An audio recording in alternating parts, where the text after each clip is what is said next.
Hello classmates, and thank you for watching my Quarter 2 history project. A lot of time and effort was put into this. It took quite a long time to complete.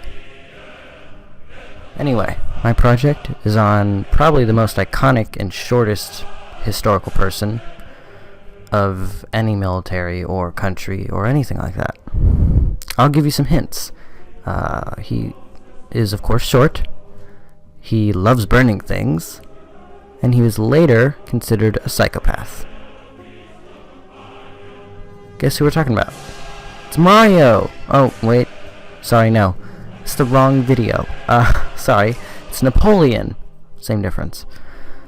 Since I really didn't know much about this person, I went to the totally most reliable source for anything on the internet, called Wikipedia. Hashtag obvious sarcasm is obvious. Anyway, I looked around this reliable cough cough, not really, cough cough, resource at some historical websites to find all I can. If you've ever heard of this emperor of short French people and have lived through any history class about the 1800s, you'd know that he was a military leader during the War of 1812 and the leader of the French Revolution.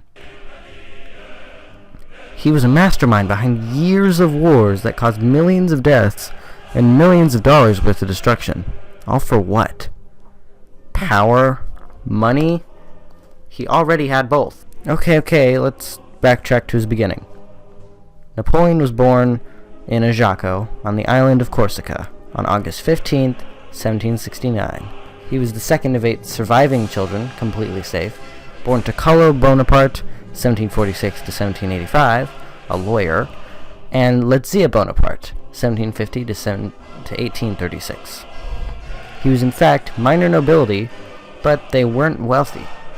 At age 16, you would probably want to take a driver's test, right? I mean, he's 16, so you'd think he'd take a driver's test.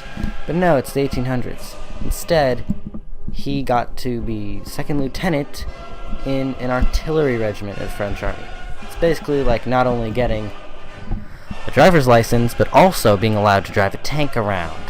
That would be amazing today. Anyway, skip a few years. In 1795, Napoleon suppressed a royalist insurrection against the revolutionary government and became general of that entire army. Since that time, he fought and won wars outside of France, including wars in Egypt, the Netherlands, Italy, Austria, Malta, and Syria, as well as later won the French Revolution. Okay, so he did some pretty good things.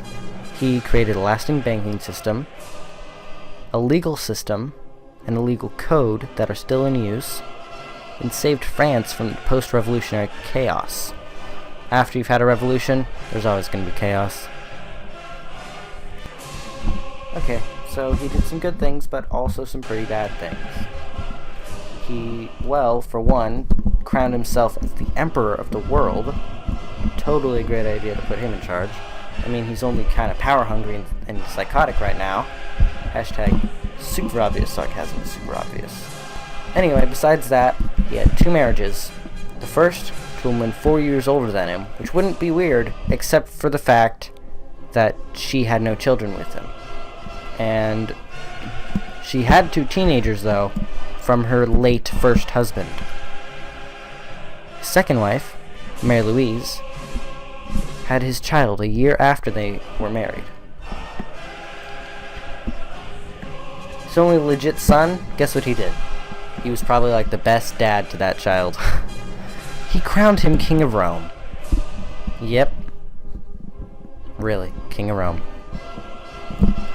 And, well, he was also a very good brother to all his 7 siblings. He gave them control of other countries in Europe. Well, the French got sick of him when he couldn't win any more battles, so they gave him to England, who sent him into exile at St. Helena for 15 years. He later died on that island from natural causes. So, yeah, let's recap. Some good things he did was he saved France from post-revolutionary chaos. He established a banking system. and established a French government/legal code that are still in use today. Some bad things he did was, well, he took over Europe, he had illegitimate children, he made himself the emperor, he fought unwinnable battles with Russia, and he was eventually exiled and later died at St. Helena. Well, that's it. He truly does deserve a place in the history books after listening to all that. To this, I say, Napoleon, small man with a big legacy.